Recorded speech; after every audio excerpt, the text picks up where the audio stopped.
CM Sukhu द्वारा पत्नी से इलेक्शन लड़ाए जाने को पूर्व सीएम शांता ने बताया परिवारवाद का सबसे घटिया उदाहरण। शांता कुमार बोले, क्या हिमाचल भर में कांग्रेस के पास नहीं था कोई और उम्मीदवार? पिछले साल प्रदेश में बाढ़ राहत के लिए अच्छा काम करने के लिए मुख्यमंत्री सुखविंदर सुक्खू की तारीफ भी कर चुके हैं शांता कुमार। अंत्योदय व नो वर्क नो पे जैसे कड़े फैसले के लिए देश भर में जाने जाते हैं। 2 बार हिमाचल के मुख्यमंत्री रह चुके शांता।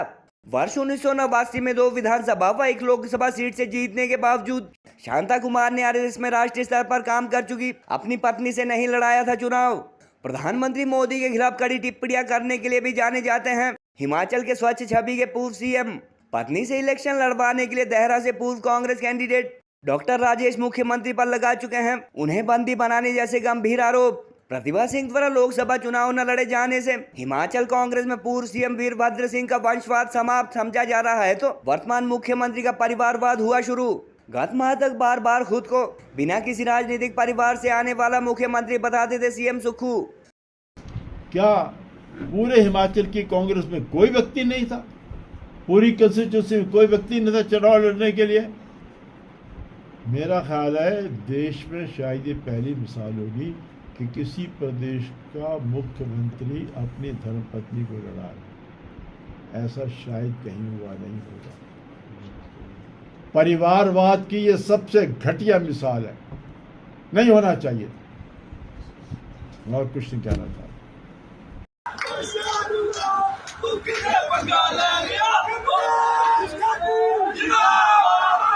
आप पहला दिन आपका किस तरह से देख रहे हो? अच्छा लग रहा है। पार्टी कार्यालय का उद्घाटन किया है आपने? जी, किले के अंदर अभी मैंने पूजा की और मेरे कार्यकर्ताओं ने भी पूजा की और हमने सबने चाय पानी पिया और पूजा अर्चना की, कुछ मंथन किया थोड़ा बहुत। बस अब हम चले डोर टू डोर थोड़ा बाजार में करने, इनविटेशन देने। कोई नहीं तेरा, तेरा कोई नहीं तेरा नहीं, तेरा मेरा नारा था। तेरा कोई नहीं तेरा, यही नारा था ना। बच्चों की बात मत करिए, एक ही बात करना, मर गया डेड बॉडी का।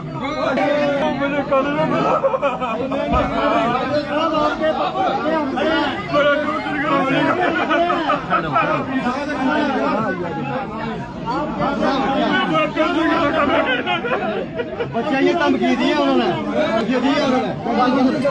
सुनना है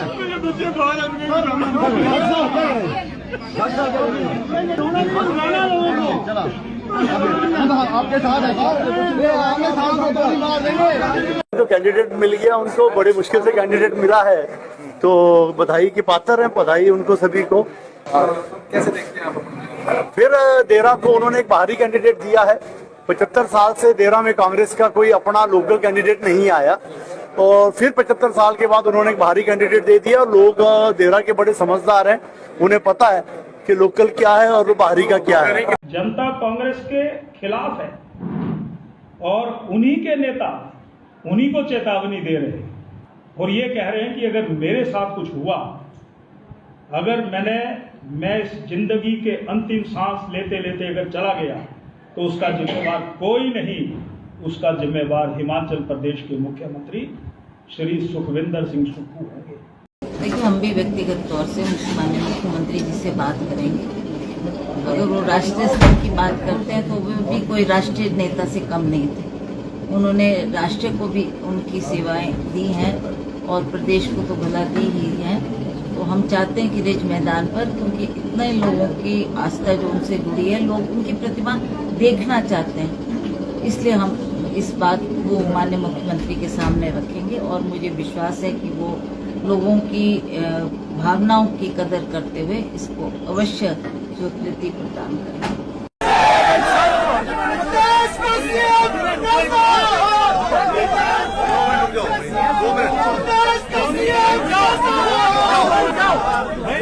In the larger interest of the party and for the unity of the party, जो मुख्यमंत्री जी ने कहा है कि हम, जो मैंने आज सुबह अपने इस्तीफे की पेशकश करी थी और उन्हें उसे नकारा था, तो मैं उसको जो है प्रेस नहीं करना।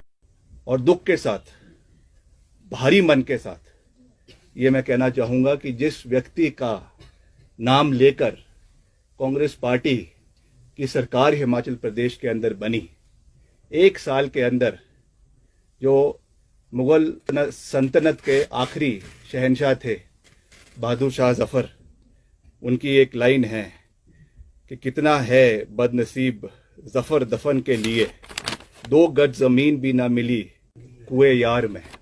6 बार जो हिमाचल प्रदेश का मुख्यमंत्री रहा, 6 बार जिसने ये सरकार बनाई, जिसकी वजह से ये सरकार बनी प्रदेश के अंदर, उसकी मूर्ति लगाने के लिए 2 गज जमीन इनको माल रोड के ऊपर नहीं मिली। This is what respect this government has shown to my late father. 2 बार हिमाचल के मुख्यमंत्री रह चुके शांता कुमार ने सीएम सुखविंदर सुक्खू द्वारा अपनी पत्नी से एमएलए के इलेक्शन लड़ाए जाने को परिवारवाद अथवा डायनेस्टी का सबसे घटिया उदाहरण बताया। शांता कुमार ने कहा कि हिमाचल में पहली बार कोई सीटिंग सीएम अपनी पत्नी को विधानसभा चुनाव लड़वा रहा है और ऐसा वंशवाद सूबे के लिए शुभ संकेत नहीं है। उन्होंने कहा कि वर्ष 1989 में जब सांसद होने के दौरान वह पालमपुर व सुलह 2 जगह से विधानसभा चुनाव भी जीते थे तो उन्होंने 2 सीट से त्याग पत्र दे दिया था, मगर अपनी पत्नी से चुनाव नहीं लड़ पाया था। पूर्व मुख्यमंत्री ने कहा कि पार्टी कार्यकर्ताओं के आग्रह के बावजूद आरएसएस में राष्ट्रीय स्तर पर काम कर चुकी उनकी पत्नी ने भी पार्टी को परिवारवाद से बचाने के लिए चुनाव लड़ने से साफ इनकार कर दिया था। गौरतलब है कि शांता कुमार प्रदेश व देश के पहले ऐसे भाजपा नेता रहे हैं जिन्होंने गत वर्ष बाढ़ व आपदा राहत का अच्छा काम करने के लिए सीएम सुखविंदर सुक्खू की सराहना की थी और सीएम कई जनसभाओं में इस बात का जिक्र करते हैं। हिमाचल से पहले गैर कांग्रेसी मुख्यमंत्री बने शांता कुमार 4 बार सांसद भी रह चुके हैं और पीएम नरेंद्र मोदी के खिलाफ कड़ी टिप्पणियां करने के लिए कई बार वह सुर्खियों में रह चुके हैं। बतौर सीएम शांता कुमार द्वारा अंत्योदय योजना चलाए जाने व हड़ताली कर्मचारियों के लिए नो वर्क नो पे जैसे कड़े फैसले लिए जाने की उस दौरान नेशनल मेन स्ट्रीम मीडिया में सराहना हुई थी और बाद में कई राज्यों ने उनकी नीतियों को लागू किया था। गौरतलब है कि मुख्यमंत्री की पत्नी कमलेश ठाकुर को देहरा उपचुनाव के लिए टिकट दिए जाने के बाद यहां से पूर्व कांग्रेस कैंडिडेट रह चुके डॉक्टर राजेश को एक सार्वजनिक समारोह में पैनिक अटैक आ गया था और उन्हें अस्पताल में भर्ती करना पड़ा था। कांग्रेस नेता डॉक्टर राजेश मुख्यमंत्री सुखविंदर सुक्खू पर पत्नी को देहरा से चुनाव लड़वाने के लिए 9 घंटे उन्हें बंदी बनाए जैसे गंभीर आरोप भी लगा चुके हैं। गौरतलब है कि खुद मुख्यमंत्री सुखविंदर सुक्खू गत माह तक खुद को राजनीतिक परिवार से न आने वाला साधारण कांग्रेस कार्यकर्ता बताते थे और 6 बार हिमाचल के मुख्यमंत्री रहे वीरभद्र सिंह के दौर में उन्हें मंत्री और यहां तक कि सीपीएस तक नहीं बनाया गया था। पीसीसी अध्यक्ष प्रतिभा सिंह द्वारा गत लोकसभा चुनाव लड़ने से इनकार किए जाने व उनके पुत्र पीडब्ल्यूडी मिनिस्टर विक्रमादित्य सिंह के बॉलीवुड स्टार कंगना से हारने के बाद सियासी जानकार जहां हिमाचल कांग्रेस में हॉली लॉजत व वीरभद्र सिंह परिवार के डायनेस्टी के अंत की शुरुआत मान रहे हैं, सीएम की पत्नी द्वारा विधानसभा चुनाव लड़े जाने को पार्टी में सुखविंदर सुक्खू के परिवारवाद का उदय कहा जा रहा है। बहरहाल आमतौर पर सच्चे बयानों व कड़ी टिप्पणी के लिए जाने जाने वाले शांता कुमार द्वारा मुख्यमंत्री की पत्नी के चुनाव लड़े जाने को परिवारवाद का सबसे घटिया उदाहरण कहा गया है और मीडिया व सोशल मीडिया पर उनका ये स्टेटमेंट चर्चा में है। तो देहरा में मुख्यमंत्री ने अपनी पत्नी को चुनाव में उतारा, तो इस बारे में आप क्या कहते हैं? मुझे याद आया वो दिन जब शायद भारत में एकमात्र मैं था, लोकसभा का मेंबर भी था और 2 विधानसभा का मेंबर भी था। मैं अटल जी के पास गया, अडवाणी जी के पास गया, मैंने कहा मुझे लोकसभा में रहने दीजिए, मैं प्रदेश में नहीं जाना चाहता। लेकिन पार्टी ने फैसला कर लिया आपको प्रदेश में जाना है, चुनाव लड़ाना है, मुख्यमंत्री बनना है। मुझे आना पड़ा और यहाँ 2 सीटों से मुझे लड़ाया गया, पालमपुर और सुलह। मैं पालमपुर से भी जीता, सुलह से भी जीता। मैं एमपी भी था और 2 जगह से एमएलए भी था और 14 दिन के अंदर 2 जगह से मुझे रिजाइन करना था। मुझे आज भी याद है कितने कार्यकर्ता पीछे लोकसभा को अपनी धर्मपत्नी को भेजा और दूर दूर से, क्योंकि मेरी धर्मपत्नी जो राष्ट्रीय स्वयंसेवक संघ की एक महिलाओं के लिए ऑर्गेनाइजेशन है, उसकी दिल्ली की प्रमुख रही थी, तो उनकी तरफ से भी कि हमारी राष्ट्रीय सेविका समिति की भी एक एमपी बन जाए, तो धर्मपत्नी को भेजो लोकसभा में, बेटे को भेजो विधानसभा में। मैं बड़ा डर गया, घबरा गया। मैंने कहा कहीं बच्चों के मन में कोई बात ना आ गई हो। एक दिन हमारे एक मित्र जो आज दुनिया में नहीं है, वो 10-15 कार्यकर्ताओं के लेकर घर आए यही बात कहने के लिए। सौभाग्य से धर्मपत्नी खड़ी थी।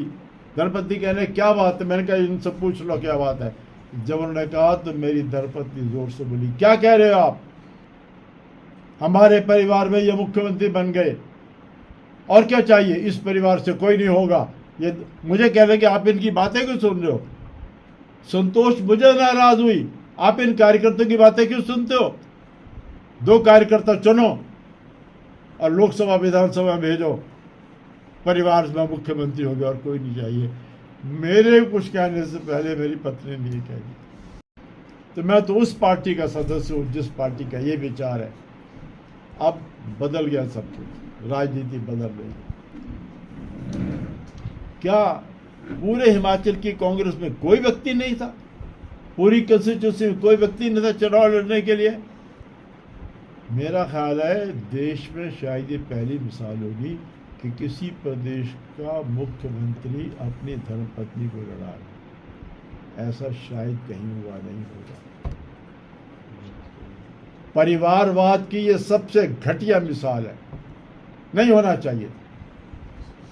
और कुछ नहीं कहना चाहता।